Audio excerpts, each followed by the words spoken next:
Salut, c'est Jordan et aujourd'hui on va voir comment se libérer de son smartphone. Alors, vous le savez bien, aujourd'hui avec son smartphone, on peut absolument tout faire. On peut consulter ses emails, on peut réussir à aller du coup naviguer sur internet, on peut ouvrir des applications pour des jeux vidéo, on peut ouvrir des applications qui sont des notes, des penses-bêtes, on peut consulter ses comptes bancaires, bref. On peut faire tout un tas de choses. Et ça, c'est très bien. Le problème, c'est qu'on peut aussi être sollicité du coup par tout ce qui est les alarmes, les SMS, les réseaux sociaux, notre banque qui nous envoie une notification pour dire qu'il faut mettre quelque chose à jour, un document. Bref, on peut être sollicité par beaucoup de choses. Et le problème, c'est que tout ceci affecte le smartphone et envoie des notifications tout le temps, sans arrêt, tout au long de la journée. Et le souci, c'est qu'on peut vite se retrouver accro, voire dépendant, voire même esclave de son smartphone. Alors évidemment, on n'est pas réellement esclave de son smartphone, mais vous comprenez bien que si vous êtes en train de travailler toute la journée et que toutes les 30 secondes, vous avez une tâche à effectuer, que vous devez couper, que vous devez faire quelque chose, c'est pas top. Donc, on se retrouve avec aujourd'hui des téléphones qui peuvent absolument tout faire, mais qui peuvent aussi nous apporter justement de la distraction et qui peuvent nous embêter et nous empêcher d'arriver à exécuter nos tâches. Parce que dans la journée, on a une jauge d'attention, alors on n'a pas réellement une jauge d'attention, mais on a un quota d'attention, et vous le savez bien, au bout d'un moment de la journée, notre attention elle diminue. Si vous avez toute la journée qui est comme ça, forcément, au bout d'un moment, on a l'attention qui est pleine ici, et forcément, à la fin de la journée, ça décroît. Si vous passez plusieurs heures à travailler, à réviser, vous voyez bien que vers la fin de la journée, plus ça va, et moins on arrive à retenir efficacement, et moins on est efficace dans le travail qu'on a, dans le travail cérébral. Donc, le souci est que si déjà une bonne partie ici est prise par le smartphone, on se retrouve déjà à commencer la journée avec maximum ici, c'est vraiment très mauvais.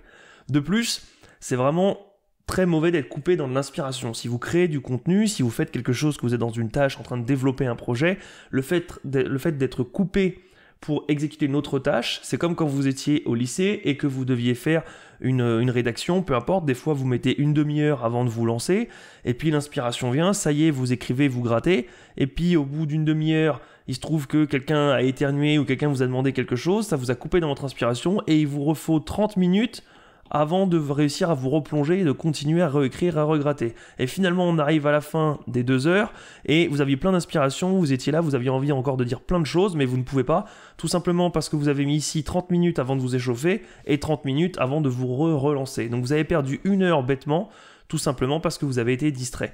Quand on est inspiré, c'est exactement ça, il faut éviter de se faire distraire et du coup, il faut éviter au smartphone de venir nous embêter.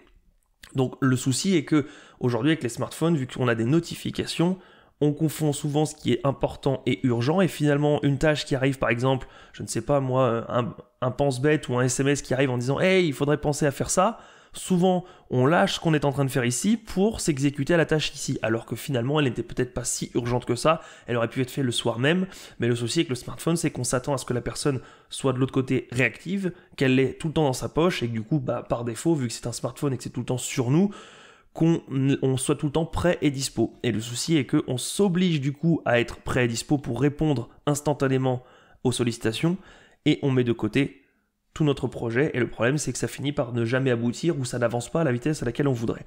Donc aujourd'hui on va voir quelques petites astuces, quelques stratégies pour réussir à ne pas être esclave de son smartphone et réussir à s'en libérer.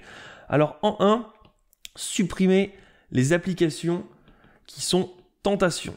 Donc vous avez forcément des applications qui sont, alors souvent c'est des petites applications gratuites, ce sont des petits gadgets, c'est pour voir la météo, les trucs marins, ce que vous voulez. C'est aussi des petites applications qui sont des jeux, ça peut être des jeux rapides, des petits Tetris, des petites choses comme ça qu'on utilise souvent, ou dans le bus, dans le métro, quand on est aux toilettes, peu importe. Toutes ces applications-là, ça vous sollicite, ça a pour but de vous attirer, de vous faire une petite partie, ça vous dit, juste 30 secondes, et finalement, on se retrouve à passer une demi-heure dessus. Donc essayez de supprimer ces applications tentations, ça vous évitera de finalement d'être sollicité de temps en temps la journée ou même de se dire allez, avant de commencer je me fais un petit jeu parce qu'hier j'ai failli battre mon record et finalement 1 heure après on est encore dessus. Donc ça peut vous éviter de démarrer ou ça peut vous couper dans votre élan, donc pensez à supprimer les applications tentations. En 2, désactiver les notifications. Alors les notifications, c'est tout simplement horrible parce que ça vous dit quoi faire et quand le faire. On a tous déjà eu ce smartphone où finalement une application nous dit « Hey, Là, maintenant, tout de suite, quelqu'un ou quelque chose vous a interagi avec vous et vous demande une action de votre part. Alors ça peut être un réseau social qui vous informe que quelqu'un vous a commenté quelque chose et vous pose une question, ça peut être une application qui demande une mise à jour, ça peut être une application qui demande à ce que vous mettiez à jour vos coordonnées bancaires ou peu importe, vous remplissiez un papier. Et le souci, c'est que vu qu'on a le petit 1 sur notre téléphone, on sait que c'est à faire et ça reste dans notre tête et on se dit « Ah, il faut que je le fasse, il faut que je le fasse ». Et il suffit que cette application le fasse, puis une autre ici, puis un réseau social ici, on se retrouve finalement à avoir l'impression qu'on a beaucoup de choses qui sont en attente et qui ont besoin de nous. On se dit « Tiens, je vais faire tout ça, comme ça je serai débarrassé ». Le problème, c'est que c'est piège, c'est qu'on ne se retrouve jamais à être totalement débarrassé puisque une heure après, vous aurez forcément d'autres notifications qui vont apparaître et vous partirez sur une autre tâche aussi pour réussir à effacer ces notifications. Donc, bien penser à désactiver les notifications et à faire par exemple en fin de matinée, disons vers 11h30, à regarder tout ce qu'il y a à faire et pareil le soir, par exemple à 19h30 ou 19h, peu importe, vous choisissez vos horaires, à consulter toutes les applications pour voir s'il n'y a pas quelque chose à effectuer et effectuer toutes ces tâches d'un coup. Mais bien comprendre qu'il n'en a pas à être au service du smartphone, c'est pas parce qu'à 9h02 on a été sollicité pour, je ne sais pas, mettre à jour les coordonnées bancaires qu'il faut que ce soit absolument fait pour 10h. Il y a quelques années, on aurait eu du mal, on aurait envoyé un courrier, ça aurait mis 3 jours de délai, etc. Donc aujourd'hui, ça va plus vite, et on peut aussi le faire plus vite. Ça ne veut pas dire qu'il faut le faire plus vite. Ça veut juste dire qu'on a la capacité aujourd'hui d'exécuter en un temps record quelque chose qui avant prenait beaucoup de latence à cause du transport, des trajets, etc. Aujourd'hui, on s'est rendu dépendant du smartphone et on veut réagir vite pour que tout soit OK. Qu'est-ce qui empêche d'effectuer la tâche à 19h30 ? C'est pas parce que pendant 10 heures, les coordonnées bancaires ou un papier n'aura pas été signé que tout votre compte bancaire ou tout votre projet va tomber à l'eau. Non. Donc, bien penser à désactiver les notifications pour ne pas être sans arrêt sollicité tout au long de la journée et se faire couper, justement, comme on disait, dans l'inspiration. En 3, mettre sur silencieux. Parce que les notifications, c'est vraiment quelque chose qui est silencieux, je ne sais même plus écrire. Parce que les notifications, désactiver les notifs, c'est très bien, sauf que du coup, ça ne désactive pas tout ce qui est SMS, alarme, rappel, etc. Si, pareil, si vous êtes sollicité par un SMS d'un ami ou même juste, par exemple, d'un service, parce que par exemple, aujourd'hui, des banques ou Amazon ou des choses comme ça ont votre SMS et vous disent, justement, vous envoient des fois des promos ou quelque chose à mettre à jour. Le problème est le même, c'est que ce n'est pas urgent. Et il ne faut pas confondre que ce n'est pas parce que c'est un SMS que c'est urgent et qu'il faut réagir dans la seconde. Vous pouvez très bien avoir le SMS et réagir dans la journée, voire le lendemain. Donc pensez à mettre sur silencieux pour ne pas être coupé dans votre élan et ne pas être distrait. Par exemple, moi quand j'enregistre ces vidéos, le téléphone est sur silencieux, comme ça il ne risque pas de sonner en plein milieu de ma vidéo. Et je regarde à la fin de la vidéo, voir si je n'ai rien loupé, un appel important, quoi que ce soit. Si j'ai 2 appels d'un proche en absence, là je rappelle et je me dis tiens, qu'est-ce qui se passe ? Est-ce que c'est vraiment urgent ? Quelque chose comme ça. Mais c'est pas parce qu'en 4 minutes il n'y a rien eu que de toute façon j'étais indispensable. Ensuite, il faut vous organiser des tâches. Ça rejoint un petit peu ce qu'on avait dit ici. Donc en 4, organiser. Vous devez organiser vos tâches, par exemple votre consultation d'email. Beaucoup de gens ont justement des notifications pour être tout le temps réactifs aux emails, alors qu'à la base, les emails, c'est quelque chose justement qui est fait pour ne pas être prioritaire. Je vous explique. En ordre hiérarchique, il y a par exemple les appels qui peuvent être très urgents. On a ensuite le SMS et ensuite l'email. Évidemment, quand vous devez contacter un proche pour quelque chose d'urgent, vous n'envoyez pas un email, vous envoyez un SMS, voire un appel si c'est très très urgent et qu'il faut tout de suite avoir la réponse. Le problème avec les smartphones, c'est qu'aujourd'hui on a remis l'email au même niveau que les appels puisqu'on a une notification qui apparaît tout de suite en disant vous avez 3 nouveaux emails et on se dit tiens il faut que je les consulte, il faut que je traite aussi ma tâche. Organisez-vous, prévoyez des plages horaires de consultation, donc organisez votre temps au lieu de le couper, de consulter un mail qui est arrivé à 9h, un mail qui est arrivé à 9h30, un mail qui est arrivé à 10h, etc., etc., etc. Vous allez forcément traiter le mail de 9h, mais à 9h38, vous serez sollicité par celui-ci, vous allez peut-être pas le faire tout de suite. À 10h12, un deuxième, vous allez vous dire, bon, ça y est, je traite les 2 emails. Non, non, non. Vous allez faire une fois votre mail, une deuxième fois votre email, et peut-être une troisième fois dans la matinée. Et vous allez être coupé 3 fois dans votre matinée, alors que en prenant juste à 11h30 par exemple, en disant je consulte tous les mails de la matinée, vous auriez été beaucoup plus, vous auriez dit ça c'est pas grave, ça je le supprime et ça je répondrai tout à l'heure. Ce soir par exemple, je mets une notification à prévoir à répondre à ce mail-là. Et hop, en 30 secondes, en 5 minutes, vous avez décidé, vous avez tout fait, et vous savez que vous n'avez plus qu'une seule tâche à exécuter ce soir, ou même vous l'effectuez maintenant, si vous avez prévu le créneau. Donc, organisez-vous, c'est très très important de vraiment de prévoir des plages pour être efficace. Si vous avez dans votre journée 3 heures dans laquelle, alors vous avez votre journée ici chronologique, il est 8 heures, et vous allez vers 18 heures. Si vous avez ici, vous prévoyez de 8h à 11h, de tout ça, de faire justement votre contenu, d'avancer sur votre projet, et que vous prévoyez une petite plage ici d'une demi-heure pour traiter que de l'email, vous allez être beaucoup plus efficace à traiter tous les emails d'un coup, puisque vous êtes préparé à traiter des emails, à prendre des notes, à résoudre les problèmes, et vous n'êtes plus entre deux chaises en train de faire votre projet, mais en même temps je fais mes emails, qu'est-ce que j'avais dit que je refaisais, etc. etc. Donc organisez-vous. Vous verrez que c'est un petit peu long au début, c'est un petit peu dur de réussir justement à prévoir des créneaux et de ne pas répondre aux emails, mais vous verrez que vous serez beaucoup plus efficace. En 5, ne pas confondre urgent et important. Ça rejoint un petit peu justement la consultation des emails qui aujourd'hui ont été rehaussés et qu'on veut traiter dans la seconde. Vous avez urgent et important. Important, ce n'est pas à dénigrer, c'est important, ça ne veut pas dire que vous devez le résoudre au moment où vous avez été sollicité. Si vous recevez votre mail, comme on le disait tout à l'heure, à 9h02, parce que par exemple ce sont des coordonnées bancaires, pour payer ou pour continuer votre abonnement à n'importe quel service, c'est important, sinon votre service va être coupé. Mais c'est pas parce qu'on vous a demandé une mise à jour à 9h02 que le service, par exemple j'ai une bêtise, EDF, va vous couper à 10h30 et que vous n'aurez plus d'électricité. Bien sûr que non. Donc c'est important, il faut absolument le faire. Ça ne veut pas dire qu'il faut le faire tout de suite. Donc vous pouvez très bien programmer des plages, par exemple, comme on le disait tout à l'heure, le soir à 19h et dire je traite tout ce qui est important et tout ce qui est à faire. Il y aura eu 10 heures de latence, et encore là je prends large parce qu'on dit que le mail vous l'avez reçu le matin, mais des fois vous le recevez à 14, 15, 16 heures. Donc il peut y avoir au maximum 10 heures de latence, c'est pas pour autant que tout va être coupé.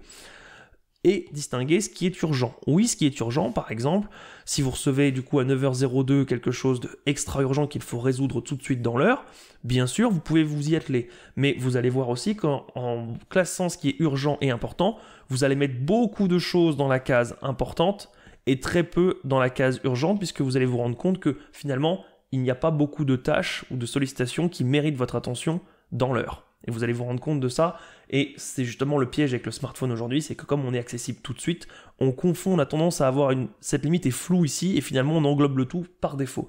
Donc vraiment, comprendre, faites une liste de ce qui est important et urgent, dites à vos proches aussi de ne vous solliciter que quand c'est important, que quand c'est urgent, pardon. Si c'est important, ils envoient un email ou un SMS, si c'est urgent, ils vous appellent. Comme ça, de cette manière, ils savent aussi que vous répondez, que vous filtrez, donc si c'est vraiment urgent, ils vous appelleront, sinon vous répondrez dans la journée. Si ce n'est pas important, ils l'enverront par SMS et vous gagnerez du temps et eux auront une plage horaire dédiée.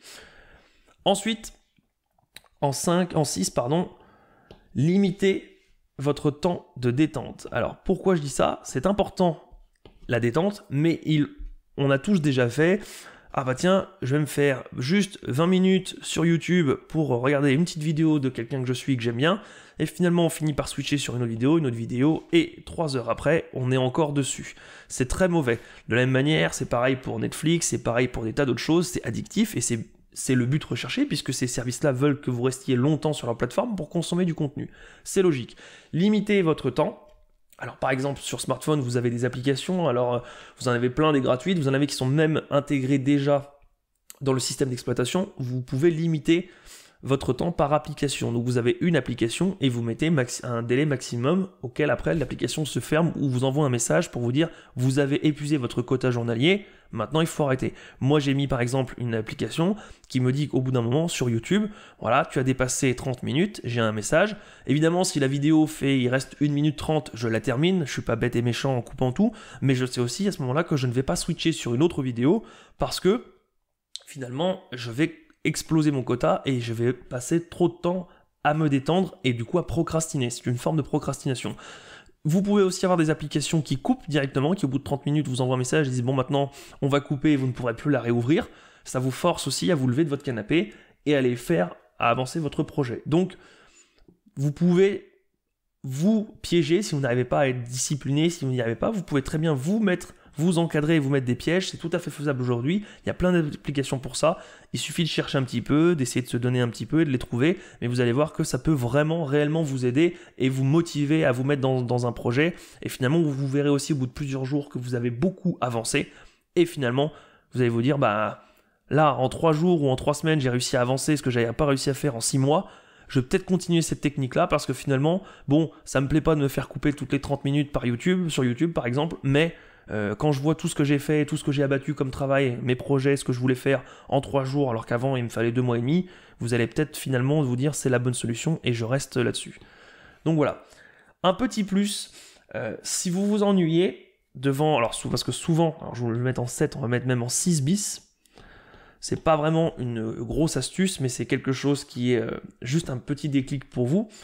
On est souvent devant la télé à se retrouver avec une émission, et ou pendant les pubs, ou parce que l'émission on l'a déjà vue, ou le film on le connaît déjà, ou il nous ennuie un petit peu, on ne le coupe pas parce qu'on l'aime bien quand même, donc on le laisse tourner, et puis nous on est devant avec notre smartphone, et du coup on a une attention un peu sur les deux. On est un coup sur le smartphone, sur le réseau social pour voir ce qui s'est passé alors qu'on l'avait consulté déjà il y a 2 heures, mais il faut s'occuper l'esprit, et puis on regarde en même temps la télé.